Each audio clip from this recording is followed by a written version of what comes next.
Hi everybody, it's Diane. I'm just opening up my game. I want to show you a couple things about Ethereal Island. I'll tip it up so you can see my coin, my shards, my diamonds, and my food amount. My food is very low. I was 38 million last week, but look how my food has dropped. These monsters take a lot of food to level up. So just forewarning, you should be doing lots of baking right now. And my game is crashing. It opens and it crashes. So,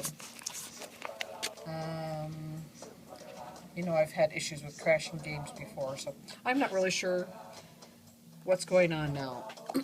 So I'm just going to go into my anonymous game so I can actually show you my island and look around a little bit.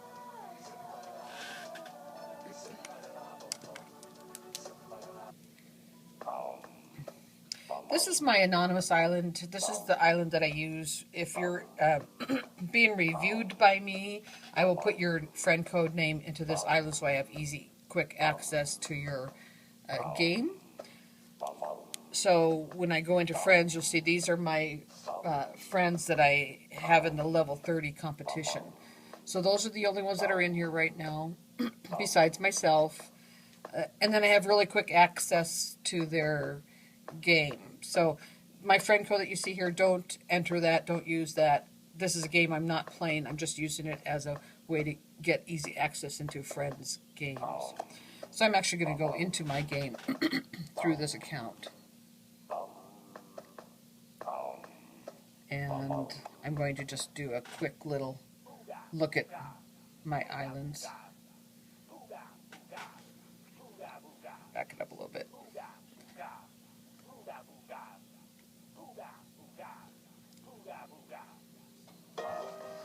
Okay, so let's just do a quick peek at all my islands, and then I want to talk about Ethereal Island. My plant island, the one we just left, is top-rated island number 3, because my Ethereal Island went from 0 to number 2 since the island came out last Tuesday. And my cold island is number 4, right. My air island is rated number 14. All of my islands are in the top 25. They've been in the top 25 since May. So there's my air island. And here's water island.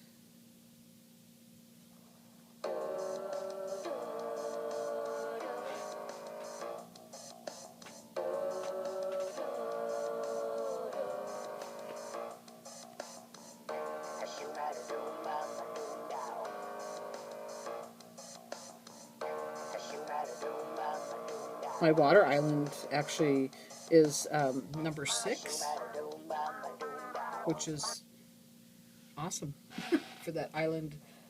It's kind of been hanging around the 20s, so that's pretty good. Here's my Earth Island.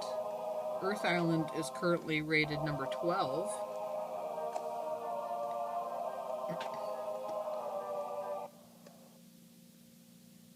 My Gold Island is 13. Coming up here, there it is. Gold Island is number 13.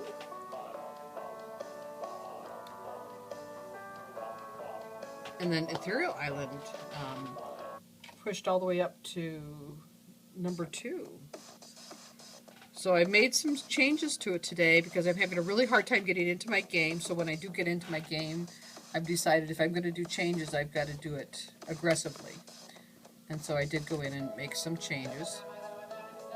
But I did want to tell you about, I noticed a lot of people got monsters today, or had successful breedings for the ethereal monsters while we had our increased chances, which ended an hour ago. I don't think our chances are increased any longer.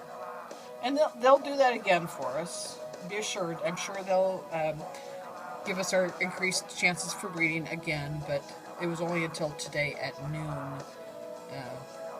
East Coast time. Well, when you've noticed now, if you've got an ethereal monster, we used to only be able to breed them or feed them to level 10, and we can now feed them to level 15. When we get them to level 15, the feed button turns to a button that's called transport. And you press that button and it sends that monster to Ethereal Island, and he lands in the empty hatching nest. So I don't think he'll transport unless your nest is empty. Once he reaches the hatching nest, he has 10 hours of hatching time. So you don't get him on your island immediately. So it's 10 hours of hatching time, or you can quicken that with 10 diamonds. You'll also then feed them eventually to level 15, but you have to feed them to level 4 so you can breed them. When you breed them, you're going to find that breeding the 2-element monsters, these 3 right there, when you breed Wisp, Nebulob, and what's his name? Araculele. When you breed them, it's going to be difficult breeding. Kind of like back at the other islands, you're going to have a hard time getting them. So you're going to be breeding a lot of the 1-element monsters, trying to breed the 2-element monsters. That makes sense, doesn't it? Well, you're going to get lots of the Ghazts and the Rebros and the Grumpires, which is really kind of a funny term. Whoever thought we'd ever say, oh, I have too many Rebros. Is there such a thing? Well, I suppose there will be. So we will breed here. I'm breeding a Rebro and a Ghazt. And I will get a Rebro or a Ghazt more than likely. So it's going to take 10 hours to breed. If I have a Rebro or Ghazt, which I did, it's a 10-hour breeding time. I don't know which one I'm getting. And then when I move it to the hatching station, it's another 10 hours. So I did Rebro and Ghazt, and I got a Ghazt. So I'm doing Rebro and Ghazt again. Now let's see what I get.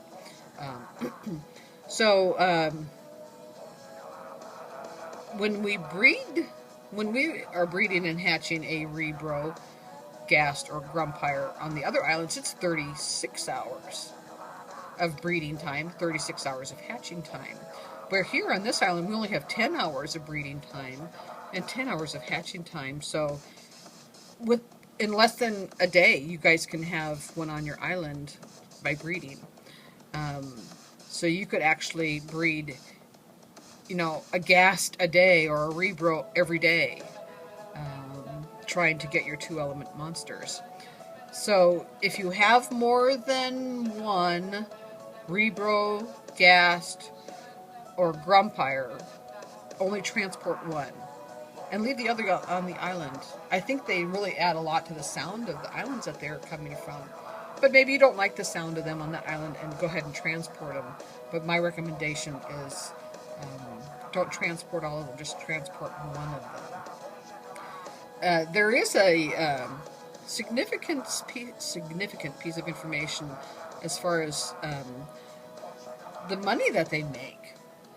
75% happy, the 2-element monsters make 63 shards an hour, and they are per hour, not per minute. Compared to back at our other islands, it's coins per minute. These are shards per hour. And so, for instance, Nebulob makes 63 shards per hour, 75% happy at level 15. Compared to Grumpire, and he makes 42 shards per hour, level 15 at 75% happy. So 42 compared to 63. One is 5 beds and one is 10 beds. One takes 84 hours to create, and one takes 20 hours to create. Do the math. I mean, really, 2 of the Grumpires will make you 84 shards compared to 63 shards of a 2-element. So initially, don't get discouraged when you're only creating the Rebros, Ghazts, and Grumpires, because they're making you a lot of shards comparatively. Of course, you want to add your 2 element monsters because eventually we're going to have more monsters that will need our 2 element monsters to create the newer monsters. So, of course, we want 2 element monsters. But I did want to give you a bit of encouraging news as far as breeding times, hatching times, and the number of shards that they earn compared to the 2 element monsters. Not too much difference. So don't be discouraged and actually be excited because I just love the sound and I love the Rebro and the Ghazt and the Grumpire. Don't they look awesome? And who would have thought that we would just have more than we could. It's like a noggin. Can you imagine a rebro? It's just a rebro. Oh, oh another rebro. It's crazy, but exciting. We've got so many new changes with everything that happened last week, but awfully exciting. And I just wanted to share that piece of information with you about the breeding and the shards that they make. And I did want to make one other note. You notice the crumpler tree in the middle of the rebros and the Ghazt. I put that there so I remember to tell you. The crumpler tree is the mystery like for Ghazt. In my mystery like video, I'm not sure how I did that, but I have it wrong. And it's not the first time I've been wrong. My goodness, I probably misspeak in every video something, and I realize that after I go back and look at it. I'm going, oh, I can't believe I said beds instead of whatever, or but anyway, that's